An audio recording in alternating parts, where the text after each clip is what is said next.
तापी जिले के व्यारा तालुका के कपड़बड़ गांव में रहने वाली पविताबेन कनुभाई चौधरी के लिए जीवन की राह आसान नहीं रही। पति के निधन के बाद परिवार की पूरी जिम्मेदारी उनके कंधों पर आ गई। रोजमर्रा के खर्च, बच्चों की पढ़ाई और भविष्य की चिंता के बीच कई बार हालात चुनौतीपूर्ण हो जाते थे। आर्थिक संकट के दौर में राज्य सरकार की गंगा स्वरूपा आर्थिक सहायता योजना पविताबेन के लिए पहला सहारा बनी। इस योजना के अंतर्गत उन्हें प्रति माह 1250 की सहायता मिलने लगी, जिससे घरेलू खर्चों में राहत मिली और कठिन समय में बुनियादी आर्थिक सुरक्षा मिली। लेकिन पविताबेन केवल सहायता पर निर्भर रहना नहीं चाहती थी। बच्चों के उज्जवल भविष्य को ध्यान में रखते हुए उन्होंने आत्मनिर्भर बनने का संकल्प लिया। इसी क्रम में गुजरात महिला आर्थिक विकास निगम लिमिटेड गांधीनगर द्वारा संचालित महिला स्वावलंबन योजना उनके जीवन में आशा की नई किरण बनकर आई। जिला महिला एवं बाल अधिकारी कार्यालय तापी के मार्गदर्शन में पविताबेन ने डेयरी व्यवसाय शुरू करने का निर्णय लिया। उन्होंने ऋण के लिए आवेदन किया, जिसके बाद कैनरा बैंक द्वारा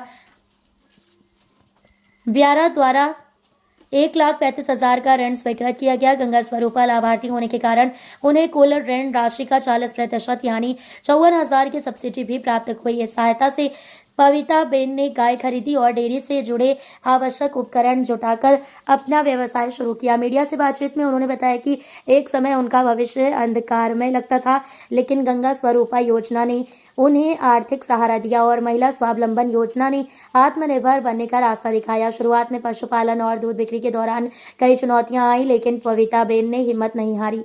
आज वे नियमित रूप से दूध बेचकर स्थित आय अर्जित कर रही हैं। इस आय और सरकारी सहायता के समन्वय से वे न केवल अपने परिवार का सम्मान पूर्वक भरण पोषण कर रही हैं, बल्कि बच्चों की शिक्षा भी सुनिश्चित कर पा रही हैं।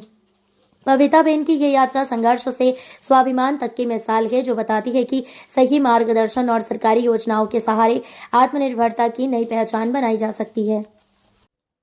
मारू नाम पविताबेन कनुभाई चौधरी है। हूँ कपड़बड़नी રહેવાસી છું અને મારા હસબન્ડનું અવસાન થયું ત્યારબાદ મારા છોકરાઓને ભણાવવાનું અને આ તે અગવડતા પડતી હતી, તો વિધવા સહાય યોજનામાં ફોર્મ ભર્યું અને દર મહિને 1250 રૂપિયા મળે છે.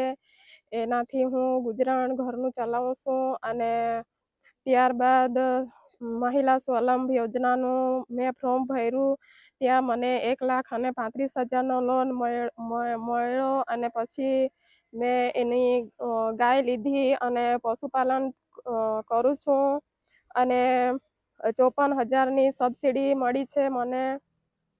અને અત્યારે હું પશુપાલન કરું છું અને મારા ઘર ગુજરાન ચલાવું છું. એટલા માટે હું સરકારશ્રીનો આભાર માનું છું.